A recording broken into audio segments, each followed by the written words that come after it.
நீ பேரழகில் போர் நடத்தி என்னை வென்றாய். கண் பார்க்கும் போதே பார்வையாலே கடத்தி சென்றாய். நான் பெண்ணாக பிறந்ததற்கு அர்த்தம் சொன்னாய். முன்னறியாத வெட்கங்கள் நீயே தந்தாய். என் உலகம் தனிமை காடு.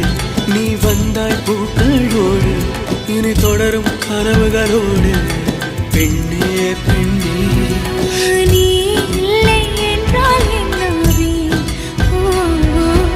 நெருப்போடு வெந்தே மண்ணாவே. உன் பேரை சொல்லும் போதே உள் நெஞ்சில் கொண்டாட்டம். உன்னோடு வாழத்தானே உயிர் வாழும் போராட்டம்.